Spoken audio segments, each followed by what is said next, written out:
अस्सलाम वालेकुम दोस्तों। रेहान एक आम नौजवान था जो नौकरी की तलाश में शहर आया था। इसने कई दिनों की मेहनत के बाद एक पुरानी लेकिन सस्ती रिहाइश ढूंढ ली। यह मकान एक वीरान गली में था जहां ज़्यादा चहल पहल नहीं थी।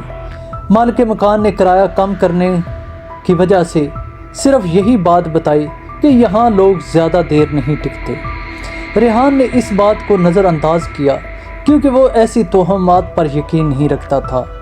इसने अपने सामान की तरतीब लगाई और रात को आराम से सोने लगा, मगर जैसे ही वो बिस्तर पर लेटा दरवाजे पर हल्की सी दस्तक सुनाई दी। रेहान ने पहले तो सोचा कि शायद ये इसका वहम है, मगर जब दस्तक दोबारा हुई तो उसने झुंझला कर दरवाजे की तरफ देखा।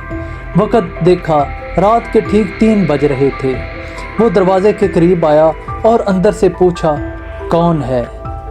प्यारे दोस्तों, वीडियो में आगे बढ़ने से पहले आप सब बहन भाइयों से एक रिक्वेस्ट है कि अगर आपने अभी तक हमारे चैनल को सब्सक्राइब नहीं किया तो सबसे पहले चैनल को सब्सक्राइब कर लें और वीडियो को प्लीज़ ज़रूर लाइक कीजिएगा। आगे से कोई जवाब नहीं आता।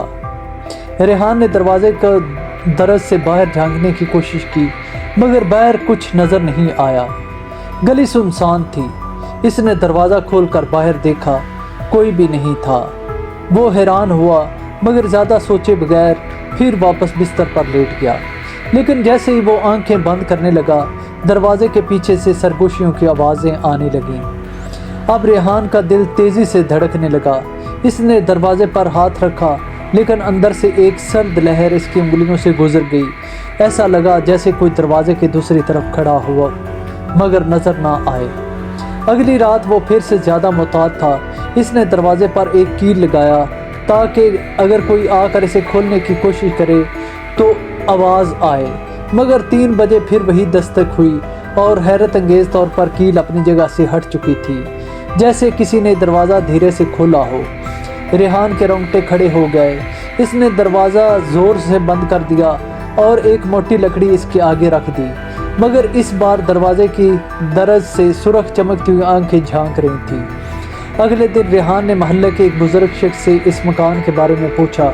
वो शख्स घबरा गया और बोला, बेटा ये मकान मनहूस है। पिछले किरायादार भी यूं ही लापता हो गए। रात के 3 बजे जो भी दरवाज़ा खुलता है वो फिर कभी नज़र नहीं आता। रेहान ने फैसला किया कि वो मज़ीद यहाँ नहीं रुकेगा। इसने जल्दी जल्दी सामान बांधना शुरू किया, लेकिन जैसे ही रात हुई चीज़ें और ज़्यादा खौफनाक हो गईं। रोशनी के बल्ब जल बुझ रहे थे, कमरे के कोने से साए निकल रहे थे और सरगोशियाँ अब वाज़ेह अल्फाज में बदलने लगी थीं। दरवाज़ा खोलो। रेहान ने दरवाजे को मजबूती से बंद कर रखा था, मगर अचानक दरवाजे के दरज से एक लंबा सा स्याह हाथ अंदर आने लगा। वो घबरा कर पीछे हटा, लेकिन अब वो हाथ ज़मीन से, दीवारों से, हर जगह से निकल रहे थे। फिर अचानक अंधेरा छा गया। सुबह मालिक मकान आया तो मकान बिल्कुल खाली था। ना कोई सामान था, ना कोई निशान, ना ही रेहान का कोई पता। सिर्फ एक चीज़ बाकी थी, दरवाजे के नीचे से खून के चंद कतरे और एक अजीब सरगोशी जो अब भी सुनाई दे रही थी। दरवाज़ा खोलो। खौफनाक इख्तिताम इसका कुछ इस तरह हुआ। महल्ले वाले दरवाज़ा तोड़कर अंदर आते हैं और देखते हैं कि रेहान की लाश आईने में कैद है, जैसे वो किसी और दुनिया में चली गई हो।